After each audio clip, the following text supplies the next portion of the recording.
우리가 있으면 그건 내가 의지해요. 그거 떨어지고 그거 없어지잖아요. 그럼 다 주님이 하나님이 나에게 힘이 되시는 것을 경험하게 되지요. 우리는 이 열왕기하 마지막 챕터에 와 있어요. 우리 앞부분 다른 부분들 제가 거듭 반복하지는 않습니다. 모든 자료들이 홈페이지에 올라와 있습니다. 시드기야는요 갈등했어요. 마지막 왕이거든요. 내가 마지막 왕이 되고 싶은 사람은 아무도 없을 거예요. 내가 통치하고 있는 이 시절에 나라가 망한다, 그걸 원하고 지도자가 되기를 원하는 사람이 있겠어요? 없죠. 시드기야가 마지막 왕인데 얼마나 갈등이 있었겠습니까? 얼마나 어려웠겠습니까? 한 가정도 부부살이 자식 몇 명도 건사하는 거 어렵잖아요.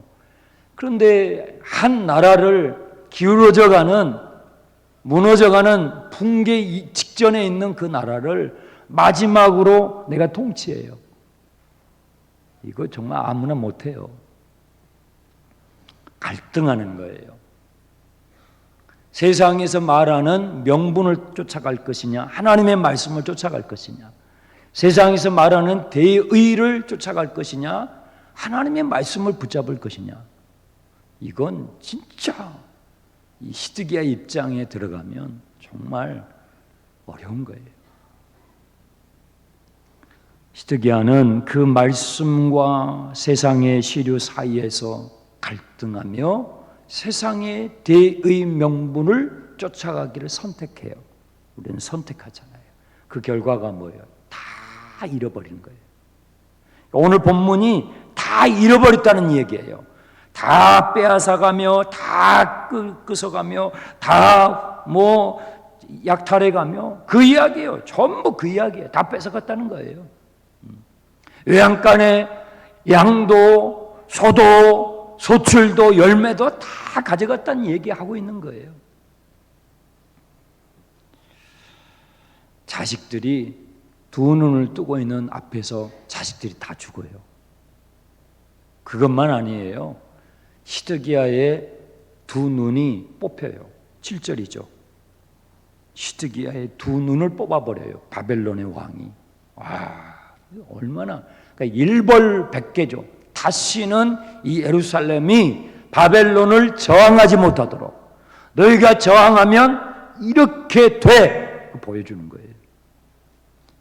그리고 사슬에 묶여가지고 어디로 끌려가는지 모르고 끌려가는 거예요. 그게 마지막 장면이에요. 시드기야는 더 이상 나타나지 않아요.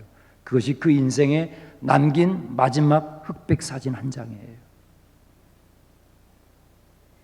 얼마나 비참해요. 저는 이 두 눈이 뽑힌 채 사슬에 묶여 어디로 가는지 모르고 끌려가고 있는 이 시드기야의 모습을 보면서 오늘 우리 시대를 생각해요. 저를 생각하고요, 우리 낙원교회 성도들을 생각하고요, 특별히 오늘 우리 젊은이들을 생각해요. 우리 청소년들, 우리 자녀 세대들을 생각해요.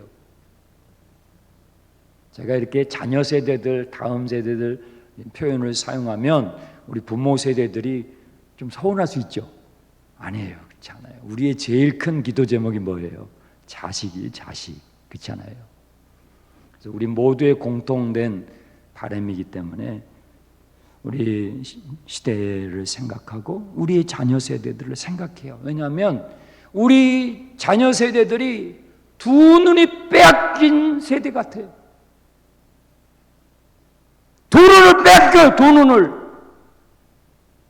아침에 일어나면요, 저녁에 잠을 잘 때도요, 밥을 먹으면서도요, 이것만 봐요. 걸어가면서도, 제가 금요일 날인가요? 심야기도회 때 계단을 내려가면서도, 여러분 계단을 내려갈 때 조심하셔야 돼요. 우리 어르신들 계단 내려가실 때는 엘리베이터를 사용하세요. 계단 내려가기 위험하잖아요. 그런데 요즘 젊은 세대들은요, 이거 보면서 내려가요. 얼마나 위험합니까? 두 눈을 빼앗긴 세대. 저는 우리 청년들은 인스타 계정을 다 가지고 있을 거예요. 뭐 손들하고는 안 할 테니까. 우리 어른들도 하시는 분들이 계셔요. 왜냐하면 제가 조사해 보니까 인스타 계정은 20억이나 가지고 있어요. 세계에 그러니까 컴퓨터를 이용하는 나라의 그러니까 웬만한 나라의 사람들은 젊은 세대는 인스타 계정. 좀 어른 세대들은 밴드 하시잖아요. 카톡 하시잖아요. 근데 우리 젊은 세대들은 인스타나 페북 같은 걸 하는데 그 인스타 계정을 20억이 사용해요. 대박이잖아요. 그걸 하나 만드는 사람이 주커버그라는 사람인데 진짜 똑똑해요. 그 아이템 하나를 개발했는데 세상에 그것을 매일 사용하는 소비자가 20억. 놀라지도 않으시고 우리 교회는 뭐 이 정도 수준이에요. 20억 정도도 와, 대단한 발명 아닙니까? 대단한 상품 아닙니까? 그럼 그만한 상품을 만들어낼 수 있는 그 매일 접속을 해서 저는 우리 젊은이들이 휴대폰 사용하는 모습을 보면요, 우와, 손가락 하나가 이렇게 움직이면서 넘기는데 눈이 아파가지고 이렇게 다 그렇게 해요. 대단한 상품이에요. 정말 똑똑해요. 인간의 욕망을 기가 막히게 건드려요. 이 주커버거라는 사람이 그것을 만들어서 20억의 사람들이 그것을 가입하고 사용하는 그것은요, 인간 내면 깊숙한 우리의 욕망을 건드려요. 그것을 하고 싶지 않으면 정말 안 될 만큼 그것을 거기에 눈을 떼면 안 될 만큼 그걸 만들어내는 거예요. 우리의 눈을 뺏어가요. 그것을 하면 내가 더 멋있어 보이는 것 같아. 그것을 안 하면 내가 떨어지는 것 같이 보이게 해요. 그러니까 그것을 안 하면, 인스타를 안 하면, 인스타는 예를 하나 든 거예요. 제가 인스타하고 무슨 악감정이 있고 지금 그런 게 아니고, 이 세대에 여러분 20억이 안 되니까 20억이 그것을 하게 되면 내가 더 있어 보인 것처럼, 그것을 안 하면 내가 없어 보이는 것처럼 그 욕망에, 그 유혹에 잡히게 해요. 눈을 뗄 수가 없어요. 눈을 뺏긴 시대, 여러분 시드기야에 눈을 빼앗겼죠. 이 이야기가 오늘 우리는요 상관없어요. 히스기야 참 어리석네, 진짜 바보야, 그걸로 끝이에요. 성경이, 하나님의 말씀이 변함이 없다라고 여러분 고백하시죠? 그 하나님의 말씀이 오늘 나의 현실에 어떻게 적용되고 있는가를 보라고요. 오늘 우리 세대에 두 눈이 뽑혀 사슬에 묶여 나의 인생이 내가 어디로 끌려가는지 모른 채 끌려가고 있어요. 그것이 더 자유를 줄 것만 같아요.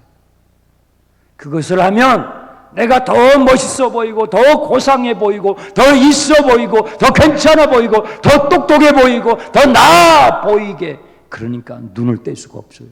더 멋지게 만들어야 돼. 더 멋지게 올려야 돼.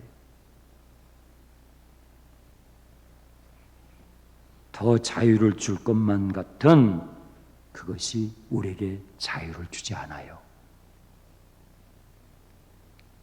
우리에게 쉼을 주지 않아요. 쉼 없이 쉼을 빼앗기며 한밤중에도 그것을 붙잡고 있어요. 눈을 떠도 눈을 감아도 그것을 붙잡고 있어요. 여러분 성경을 보십니까? 하루에 몇 장이나 보세요. 하나님의 말씀을 들으세요. 하루에 몇 분이나 들으세요? 그거 붙잡고 있는 시간은요, 눈을 빼앗겨 버린 세대.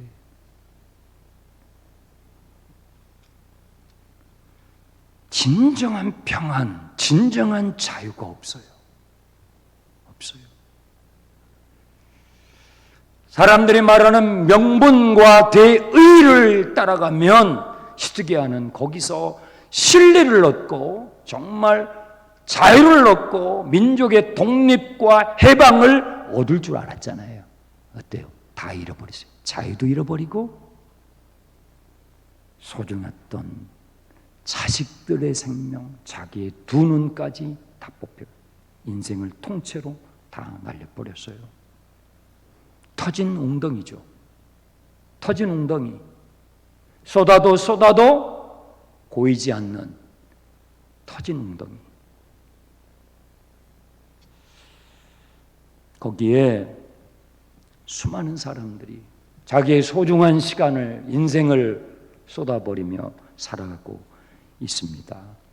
히스기야 한 사람의 비극은요, 거기서 끝나지 않아요. 9절을 보세요. 바벨론 왕의 명을 받은 느부사라단 시대장이, 바벨론의 장수죠. 이 사람이 예루살렘에 와서 예루살렘 전체를 불살라버려요. 초토화시켜버려요. 그런데 제일 먼저 어디를 불살라버리는지 보세요. 9절 어디예요? 성전을 불태워버리는 거예요. 그러면 성전을 가장 먼저 불태워버리는 거예요. 이스라엘의 역사는요, 성전의 역사예요. 여러분, 열왕기 상하를 우리가 1장부터 다 봤잖아요. 그렇죠? 열왕기 상은 뭘로 시작하죠? 성전 이야기로 시작해요. 다윗이 성전을 짓고 싶은 열망으로 시작해요. 그게 열왕기의 시작이에요. 그러면 열왕기의 끝은요, 그 성전이 불타는 거 끝나는 거예요. 이스라엘의 역사는 성전의 역사예요. 성전은 단순한 건물이 아니고 이스라엘인들의 삶의 중심이에요. 센터예요. 그래서 성전이 무너지는 것은 나라가 무너지는 거예요. 성전이 불타는 것은요, 나라가 사라지는 거예요. 유대인들은, 이 이스라엘 백성들은요, 1년에 최소한 3번은 성전에 가야만 해요. 그것이 모세 오경이에요. 모세 오경의 주님의 가르침이었어요. 최소한 다른 지역에 살더라도, 먼 곳에 살더라도 1년에 3번 절기죠. 그때만큼은 예루살렘 성전을 찾아가서 거기서 예배를 드려요. 그래서 성전은요, 이스라엘의 정체성이에요. 성전이 세워지는 건 나라가 세워지는 거고, 성전이 무너지는 것은요, 나라가 망하는 거예요. 성전은 그만큼 성경에서 중요합니다. 성전은 원래 성막이었어요. 그렇죠? 원래 성막이었어요. 성막은 어디서 나오죠? 출애굽한 이스라엘 백성들에게 하나님께서 주신 선물이었어요. 시내산에 하나님께서 이스라엘 백성들을 다 불러 모으시잖아요. 그리고 모세를 만나셔가지고 그 언약을 맺어요. 그 언약식이 꼭 결혼식하고 흡사해요. 하나님과 이스라엘 백성들 사이에 언약, 카비넌트죠. 언약을 맺는데 그 언약식이 그 고대의 결혼식과 매우 흡사해요. 그래서 그것을 연구하는 분들이 굉장히 놀라죠. 그럼 신랑이 누구예요? 하나님이세요. 신부는요, 이스라엘 백성이에요. 하나님의 백성들이 신부가 되는 거예요. 그러면 신랑과 신부가 결혼을 할 때에 서약을 하잖아요. 그렇죠? 서약을 해요. 여러분도 서약을 하셨을 거예요. 결혼식 때. 그 서약 문이 뭐예요? 나는 신랑으로서, 나는 신부로서 우리의 사랑의 관계를 끝까지 지켜나가겠습니다 하는 그 서약이 뭐예요? 그게 십계명이에요. 그게 십계명이에요. 그래서 십계명을 담는 상자를 언약궤라고 그래요. 언약을 담아놓은 상자라는 거예요.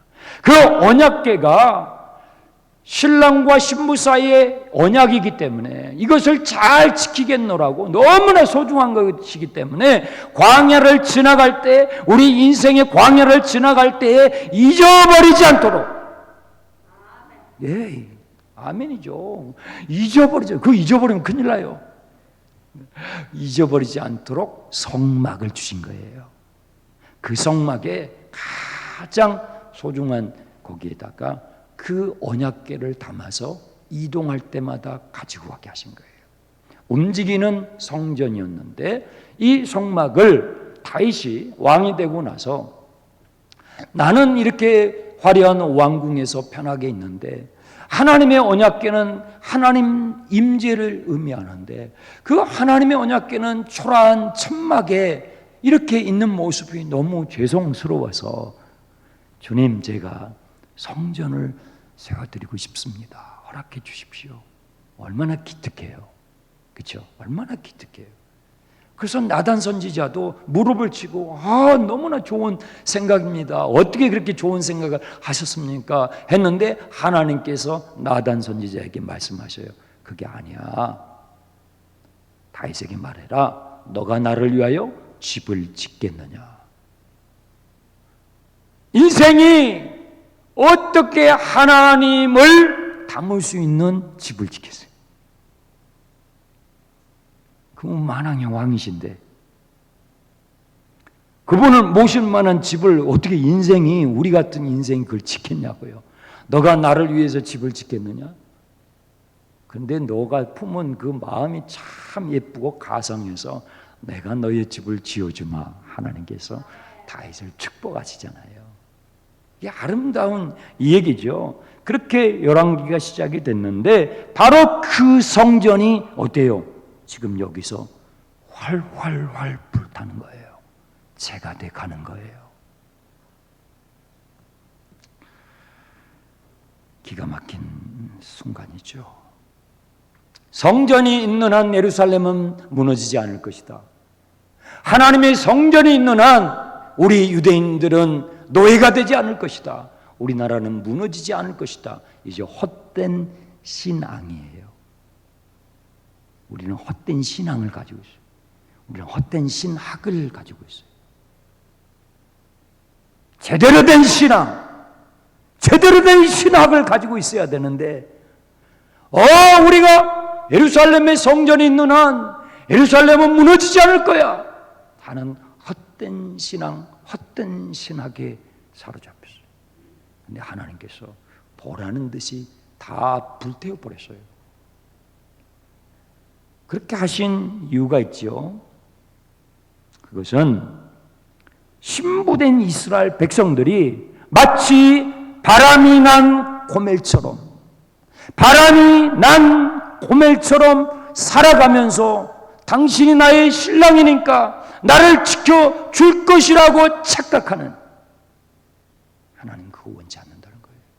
또 하나님을 건물 안에다가 가두려고 하는 잘못된 신앙.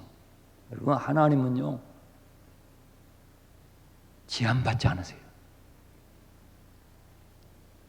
하나님은 그 어떤 거에도 제한받지 않으세요. 그런데 이스라엘 백성들은 성전을 지어놓고 그 성전 안에 하나님을 가둘 수 있다고 착각했어요. 그리고 제사가 끝나면 자기의 삶의 자리에서는 마음대로 사는 거예요. 욕망대로 사는 거예요. 그렇게 살았어요. 하나님께서는 이런 성전은 필요 없어. 이것은 성전이 아니야. 이것은 다윗이 나에게 짓고 싶었던, 나를 위해 짓고 싶었던 그 성전이 아니야. 다 불태워버리는 거예요. 얼마나 오늘 우리 시대에 시사하는 바가 큽니까? 이 열왕기하 마지막 챕터에 나와 있는 성전이 불타는 것은요, 이스라엘 나라가 망하는 거예요. 망하는 거예요. 출애굽의 그 기가 막힌 구원의 역사가 완전히 원점으로 시계가 거꾸로 돌아가 버린 거예요. 그러면서 열왕기하가 끝이 나고 있잖아요. 하나님이 철저히 파괴해버려요. 다 다 털어가게 하세요. 그렇죠? 다 털어가게. 11절 보세요. 모두 사로잡아가고. 그렇죠? 13절 모든 것을 가져가고. 15절 모두 가져갔으며. 다 털어가요. 다 털리는 거예요. 다 털리는 거예요. 하나님이 철저하게 파괴해버려요. 여러분, 우리가 하나님을 믿고 이 세상을 살아갈 때 철저하게 다 털리기 전까지는 우리가 모르는 게 있어요. 다 빼앗기고 다 허물어지고 다 무너질 때까지 우리가 끝까지 부정하려고 하는 게 있어요. 다 무너지고 나서야, 다 빼앗기고 나서야, 다 불타버리고 나서야, 그때서야 하나님의 말씀이 맞았군요. 하나님이 맞았군요. 그때서야 인정하는 그게 있어요. 하나님이 다 태워버리는 거예요. 다 뺏어가는 거예요. 그러니까 우리가 좀 지혜로워야 하는 게, 이게 지금 하나님을 믿는 백성들의 이야기잖아요. 이 지금 불신자들하고 하는 얘기가 아니잖아요. 이스라엘 백성들, 하나님이 택한 선민들의 이야기잖아요. 그러면 우리 그리스도인들의 이야기거든요. 우리가 구원받은 사람들의 이야기거든요. 우리가 지금 두 눈 뽑히고 결박돼서 어디론가 가는지도 모르고 끌려가고 다 뺏기고 다 털리고 이렇게 되면 안 돼. 이런 신앙생활이 되지 말라는 거예요. 이렇게 되지 말라는 거죠. 무너지기 전까지는 몰랐죠. 다 빼앗기기 전까지는 몰랐어요. 예루살렘은 안전할 것이다 라고 착각을 했던 거예요. 그런데 다 타버리고 나니까, 재가 돼버리고 무너지고 나니까 그제서야 알게 된 거예요. 하나님의 말씀이 맞았구나.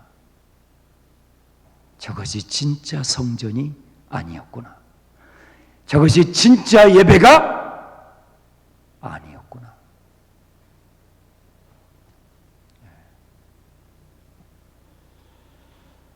하나님은 우리 각자를, 여러분과 저를, 우리 각 사람 한 사람 한 사람을 성전으로 삼으시길 원하십니다. 이거 아멘을 해야 되죠. 하나님께서는 저와 여러분, 여기 계시는 우리 낙원의 성도들, 어린아이서부터 어르신들까지 한 분도 빠짐없이 모든 분들 한 분 한 분 여러분 존재를 성전 삼으시기를 원하십니다. 그것이 구원이에요. 그것이 복음의 핵심이에요. 이제 제가 그 부분을 이제 설명해 드릴 거예요. 복음은 진정한 성전을 짓는 거예요. 복음은 진정한 성전을 배우는 거예요. 진정한 성전이 되어가는 거예요. 진정한 성전으로 지어지는 거예요. 이게 복음이에요. 그러니까 기쁜 소식이에요. 이건 인류가, 모든 종교인들이, 모든 사상가들이, 모든 철학가들이, 모든 지식인들이, 모든 인류가 꿈꿨던 바로 그거예요. 그러니까 복음이죠. 복음은요, 진정한 성전이 뭐냐 이 말이에요.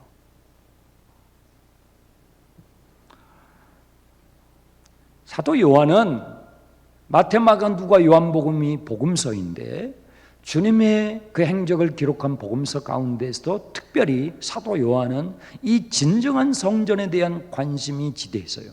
그래서 요한복음을 쓸 때 이 요한복음을 성전에 포커스를 맞추고 요한복음을 써 내려갔어요. 자, 우리 확인을 해보겠습니다. 요한복음 1장을 보세요.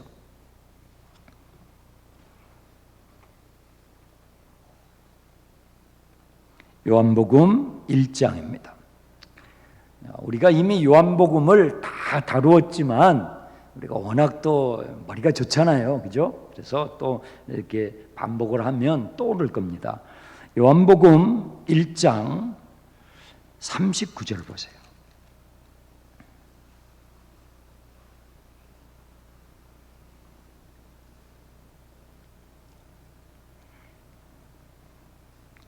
예수께서 이르시되 와서 보라. 그러므로 그들이 가서 계신 데를 보고 그날 함께 거하니. 이 거하니라는 단어가 있잖아요. 요한복음에서 사도 요한이 주님과 우리의 관계, 주님과 우리의 관계를 표현할 때 자주 이제 사용하게 되는 그 단어가 1장에서부터 나오는데 그게 뭐예요? 너는 내 안에 거하라. 나는 내 안에 거하리라. 이 거한다는 단어예요. 이 거한다는 단어가 요한복음 1장에서부터 이제 나오기 시작하는데 이것이 헬라어로 메네라는 단어이죠. 메노라는 단어예요. 죄송합니다. 거하라. 너희는 내 안에 거하라. 나는 너희 안에 거하리라는 이 메노라는 단어를 사도 요한은 주님과 우리의 관계를 설명하는 부분마다 이 단어를 의도적으로 사용해요. 이것은 성전과 관계된 단어예요. 그래서 이제 요한복음 2장에 보시면 예수님께서 행하신 그 생애의 첫 번째 표적 사건이 나오는데 이게 뭐예요? 가나의 혼인잔치예요. 이상하잖아요. 특별하잖아요. 주님께서 행하신 첫 번째 표적이 결혼식 날, 결혼식 잔치였어요. 여러분, 우리가 주님을 만나는 재림, 주님이 다시 오실 때 우리가 다시 주님을 만나잖아요. 그 주님의 재림이 구원의 완성인데 주님의 첫 번째 표적이 혼인잔치였고 주님과 만나는 재림의 사건을 어린 양 혼인잔치라고 말해요. 이거 우연일까요? 우연이 아니죠. 그러면 이 주님의 첫 번째 표적 사건인 요한복음 2장에 이것은 왜 주님께서 가나의 혼인 잔치를, 그렇잖아요. 가나의 장례식을 아니고 가나의 혼인 잔치를 첫 번째 표적의 장소로 삼으셨냐 이거죠. 그것은 성전과 관련이 있어요. 가나의 혼인 잔치에서 주님께서 물을 포도주로 바꾸시잖아요. 이것은 단순한 기적이 아니라 요한은 그것을 표적이라는 전문 용어를 사용해서 소개해요. 요한복음에는 7가지의 표적이 나와요. 그 표적은 사인판이라는 거예요. 여러분이 차를 몰고 가실 때 사인판이 있잖아요. 이쪽으로 빠지면 하당, 이쪽으로 빠지면 남악, 이쪽으로 빠지면 북항, 이쪽으로 빠지면 원도심, 이 사인판이 있죠. 그것이 표적이라는 이 단어의 원뜻이에요. 그러니까 뭔가를 가리킨다는 거예요. 뭔가를 지시하고 있다는 거죠. 그 표적, 그 사건은. 그래서 이 가나의 혼인잔치는 참된 성전이신 예수님을 가리키는 표적 사건이에요. 그것이 어디에 나오냐면 이 2장 앞부분에 가나의 혼인잔치가 나오고요. 곧바로 이어지는 19절을 보세요. 19절에 주님이 성전 이야기를 하셔요. 자, 19절, 2장 19절. 예수께서 대답하여 이르시되 너희가 뭐예요? 같이 읽어요. 이 성전을 헐라 내가 사흘 동안에 일으키리라. 20절. 유대인들이 이르되 이 성전은 46년 동안 지었거늘 내가 3일 동안에 일으키겠느냐 하더라. 21절 다 같이요. 그러나 예수는 성전된 자기 육체를 가리켜 말씀하신 것이었다. 우리는 가나의 혼인 결혼 잔치를 이 성전 그 다음에 나오는 성전 이야기하고 따로 묵상을 해요. 그러니까 주님의 의도를 놓쳐요. 복음의 핵심으로 못 들어가요. 성전, 진정한 성전이 되시는, 진정한 성전을 지으러 오신 예수님을 놓친단 말이에요. 그래서 물을 포도주로 만드는 기적을 보여주시옵소서, 기적을 행하여 주시옵소서, 이렇게 자꾸 이상한 쪽으로 가버려요. 그래서 성경을 자꾸 처음부터 읽으라고 그러잖아요. 처음부터 읽으라, 끝까지. 주님은 성전을 자신이 진정한 성전인 것을 지금 말씀하셔. 이 성전을 허물어 내가 3일 만에 다시 지을 거예요. 여러분, 지금 여기서 이 성전을 허물라 하셨던 이 성전은요, 열왕기 하 마지막 장에서 허물어진 성전이 제1성전이에요. 솔로몬 성전. 주님이 지금 이거 허물라고 하셨던 이 성전은 스룹바벨 성전을 개조하고 확장한 제2성전이에요. 제1성전도 허물어지잖아요. 제2성전을 로마 군인들에 의해서 허물어져요. 이거 허물어. 주님 말씀하십니다. 이것도 가짜라는 거예요. 주님이 진짜 성전이라는 걸 이야기하시는 거예요. 주님이 진짜 성전이에요. 그래서 주님이 진정한 성전을 세우시는 분이에요. 이게 복음이에요. 이것이 복음이에요. 기쁜 소식이다 할 때, 내가 왜 기뻐해야지? 왜 기쁜 거야? 우리 그 의미를 놓쳐요. 잘 몰라요. 우리 자꾸 말씀을 묵상을 해야 되죠. 진정한 성전 되시는 우리 주님이시죠. 예수님의 직업이 뭐였어요, 여러분? 예수님이 이 땅에 오셔가지고 예수님이 직업으로 택하셨던 게 있죠. 뭐죠? 예수님이 제일 잘하시는 것은 집짓기예요. 그죠? 너무 집을 잘 지었어요.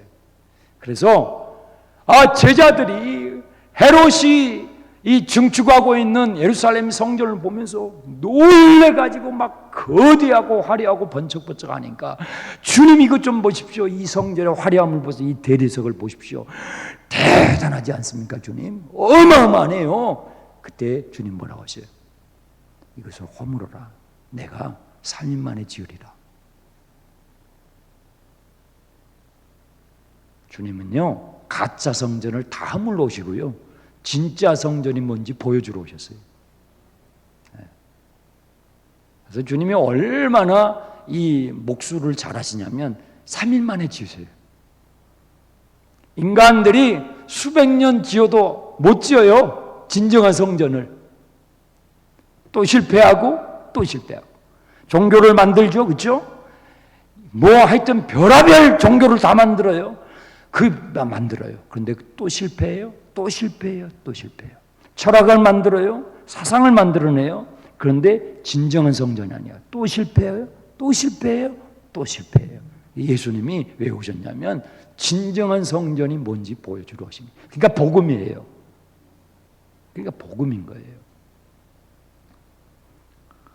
예수님께서 3일 만에 진정한 성전을 세우시죠. 그게 뭐예요? 십자가 부활의 사건이에요.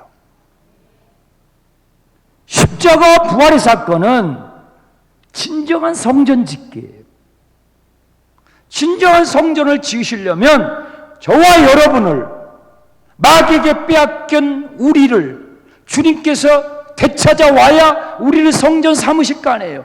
우리가 마귀에게 빼앗긴 땅이에요. 이 빼앗긴 땅을 되찾으려면 뭐예요? 값을 지불해야 돼. 아니, 땅을 내 것으로 삼아요. 거기다 집을 지을 거 아니에요. 남의 땅에다가 지을 수 있어요?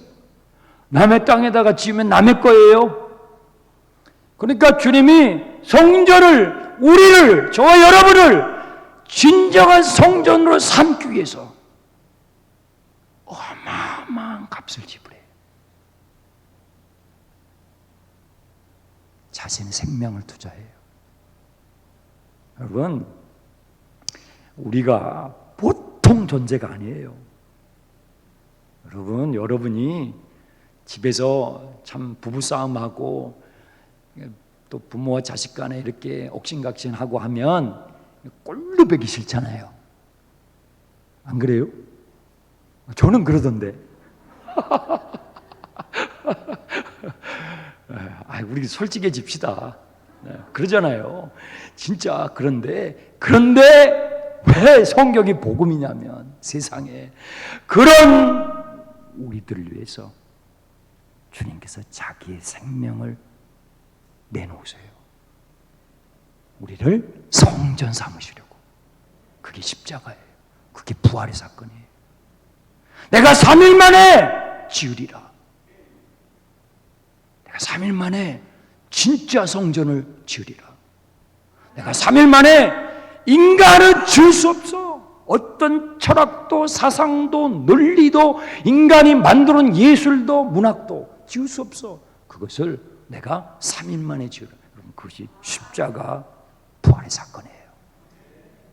와, 이게요, 이 성경이 이 복음이 쫙 열리잖아요. 그러면 나라는 존재가, 그리고 나라는 존재가 이렇게 귀하구나를 알아야 옆에 있는 존재가 그렇게 귀해 보이거든요. 근데 이게 발견이 되지 않으면 막대하는 거예요. 전쟁 일으키고요, 뺏어가고요, 짓밟고요, 착취하고요. 저는 정말 뉴질랜드에서 일어난 그 뉴스를 보고, 뉴질랜드에서 사는 우리 교민들은 앞으로 몇 달 동안, 몇 년 동안 어떻게 살아요? 그 뉴스 들으셨습니까? 지금 목사님이 무슨 또 이상한 뉴스를 듣고 지금 갑자기 벼랑간 세상에, 아우, 정말 가방 안에다가 아이들 시체가 있는 가방이 발견이 됐대요. 몇 년 동안 그 시체가 썩어 있는데 세상에 한국 아이들이었대.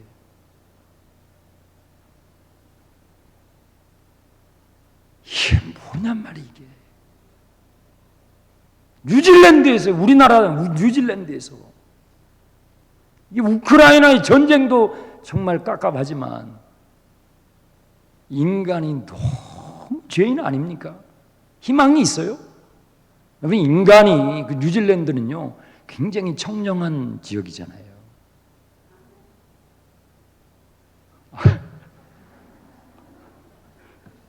우리 권사님의 아멘에 진짜 더 좀 마음을 찡하게 하네요. 그런데 가가지고 좀 잘 살면 좋잖아요. 잘 살아야죠.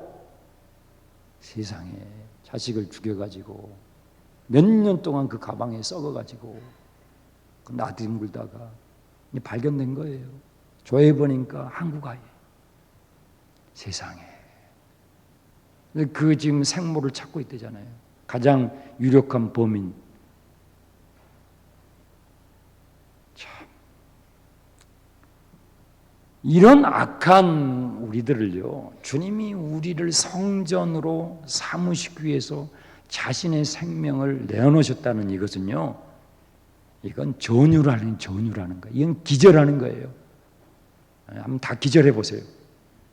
이건 여러분 집에 가셔가지고 다 기절해야 돼요. 여러분 복음을 알면 정말 기절해요. 기절초풍이에요. 어떻게 이런 일이 일어났냐 이 말이에요.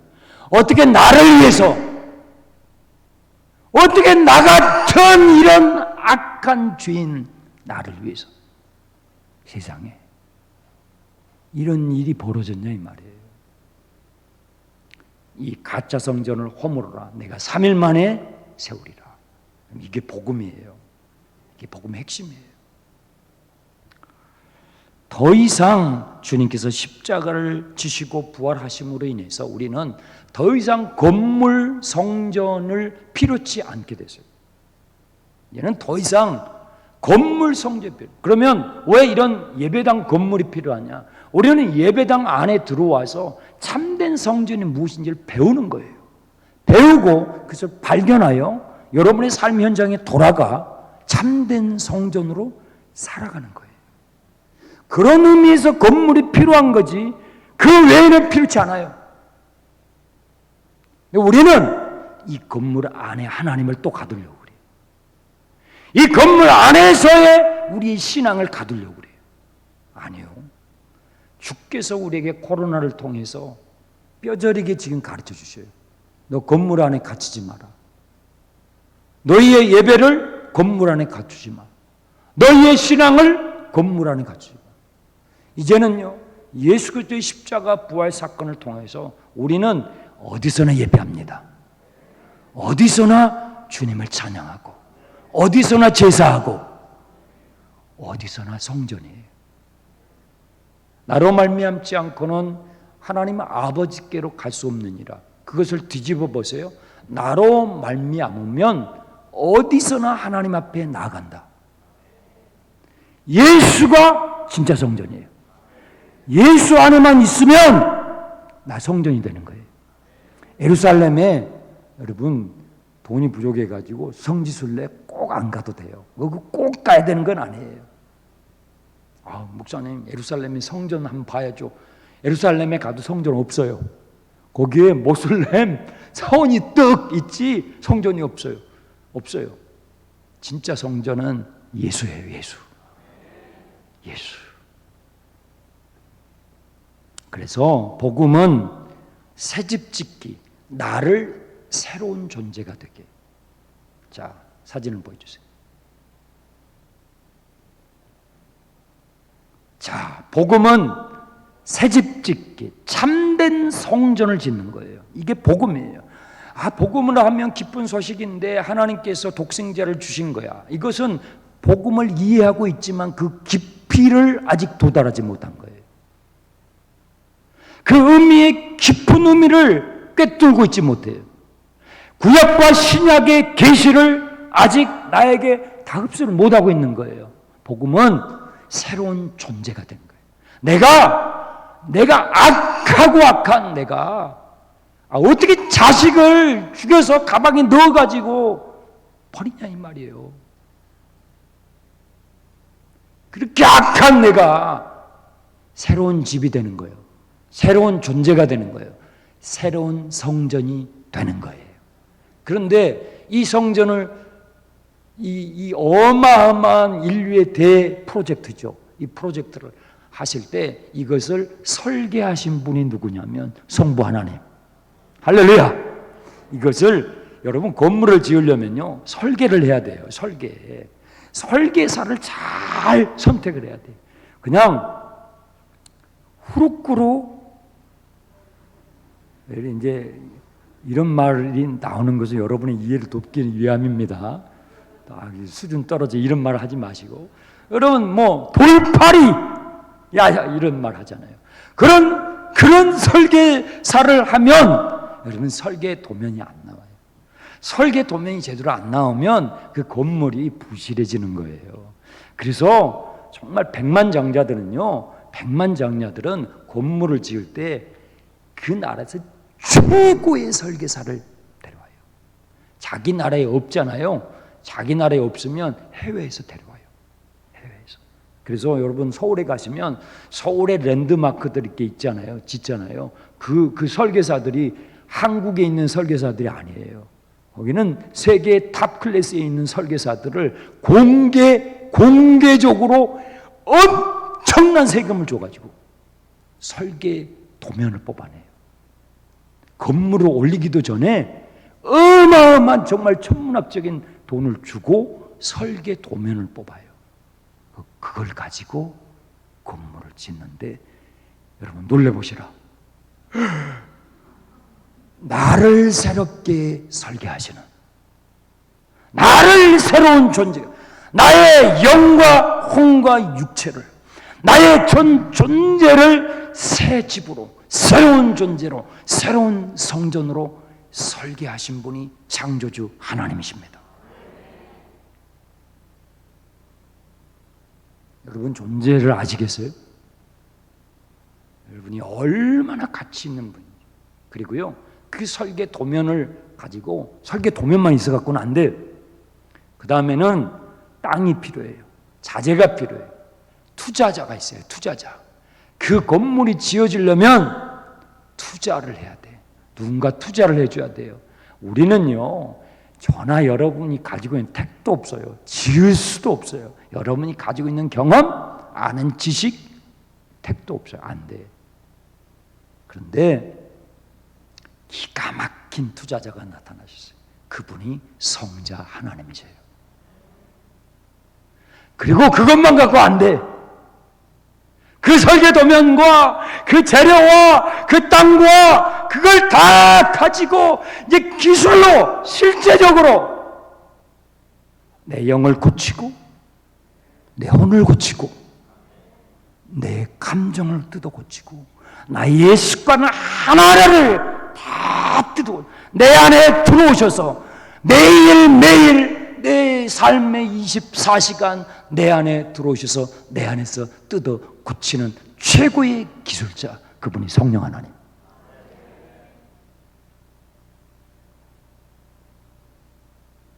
그게 복음이에요.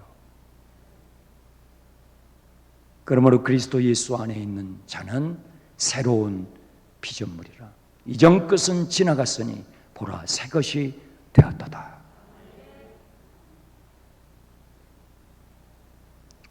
그래서 주님은 가짜 성전을 가차 없이 다 불살라버리는 거예요. 다 태워버리는 거예요. 그리고 진짜 성전이 무엇인지를 독생자 예수 그리스도를 보내셔서 우리에게 보여주시고 그분이 자기의 생명을 내어놓아 우리를 사서, 여러분 이렇게 죄로 쩌들어 있는 저와 여러분을 사서 우리를 변화시켜 가십니다. 자, 우리 성경을 한 군데 찾아봅시다. 고린도전서 3장, 신약 성경 고린도전서 3장 말씀을 맺을게요. 고린도전서 3장 16절을 보세요. 16절 읽습니다. 너희는 너희가 하나님의 성전인 것과 하나님의 성령이 너희 안에 계시는 것을 알지 못하느냐. 다시요. 너희는 너희가 하나님의 성전인 것과 하나님의 성령이 너희 안에 계시는 것을 알지 못하느냐. 이게 복음이에요. 이것을 머리로 하는 것이 아니라 우리의 전 인생을 통해서 알아가는 것입니다. 기도하겠습니다. 하나님 아버지, 감사합니다. 참으로 감사합니다. 우리를 성전 삼아 주심을 감사합니다. 우리 안에 찾아와 주셔서 내 안에서 나를 변화시켜 가시는, 나의 인격을 존중하시면서 나를 하나씩 뜯어 완전히 새롭게 새로운 존재로, 새로운 성전, 참된 성전으로 변화시켜 가시는 하나님의 열정, 그 하나님의 열정으로 우리의 인생은 완성될 것입니다. 그 어떤 시련이 와도, 그 어떤 환난이 와도, 그 어떤 핍박이 와도, 그 어떤 재난이 올지라도 아버지 하나님, 구원받은 저희들, 부름받은 저희들, 하나님의 손에서 떨어져 나가는 자 없게 하여 주시고 주 안에서 잘 변화되어 주님 앞에 서는 승리하는 인생들이 되게 해 주시옵소서. 예수 그리스도의 이름으로 기도합나이다. 아멘. 우리 찬양 드리겠습니다.